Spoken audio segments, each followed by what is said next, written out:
Oh, there's this great thing. Does anybody listen to this on Queens radio? Or it's probably on New York City radio. I just live in Queens. It was an interesting thought process. There's this thing they do with flowers, right? Where if you think your significant other is cheating, right? You can. You know, have you heard this thing? You know what I want to talk about? Yeah, they did it in DC too, where they would deliver the flowers to somebody. At the time when they thought they were cheating? Wait. They would allow the person that thought somebody was cheating.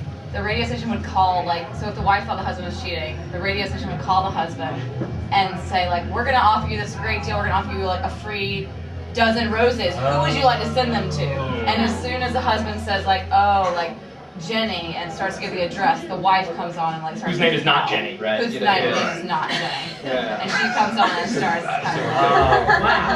It's amazing how people fall for it though. They're like free roses. Oh, that's just like the person I'm having an affair with.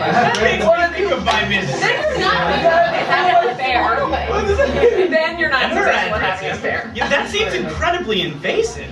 This is why you shouldn't give flowers. Well, no, there's a lot of reasons why you shouldn't do. Yeah. I was actually just sent a job posting for women who want to hire other women to find out if their husbands are cheating. Wow. No. There were 3 tiers. Tier number 1 is you like call on the phone and like have an interview and like see if there's any like follow-up asked for, and you get $75. Tier number 2 was you go meet the person, but you don't hit on them and you get $100. And then tier number 3 was you actually have to hit on them and find out what their fetishes are. And you get $200. That's easy fucking money. I don't know why you did that. Wait, this seems dangerous. So the idea is you get paid to go try. Oh yeah, you can get choked up. Some people get choked up. Really dangerous. Wait, so I have 2 questions. Awesome. One is, and you can answer them in whichever order. The first is, have you done this? The second is, you said you were sent this posting, like a friend saw this and thought of you. This is what I think. They said they wanted actresses.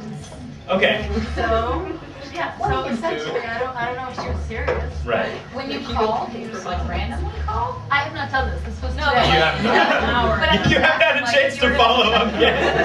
You know what's funny though? Just call, like, Tier 1. Tier 1 was described as you call, as if like interviewing, like you call like the place of work as if you're like applying for a job.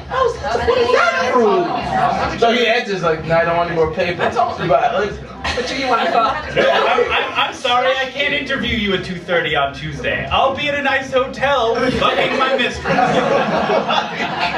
Can we do 3:15? I think the idea is that like you calling like will start up related. They'll be like, oh my god, that voice is sexy. How about I give you the interview and take you to a hotel? Like, is that the interaction they're imagining happening? I'm wondering if you need any toner. You're just calling up for an interview. If you call up and the guy goes, yeah, sure, I'll have an interview, does that mean, oh my god, he's cheating? I feel like because it's like, I feel like that they're looking for not a general, like, they're not, you couldn't then figure out, is he having an affair? You're figuring out, does he try to Friendly. wrong random women? Yeah. Who the fuck cares what they don't random women? Oh my god.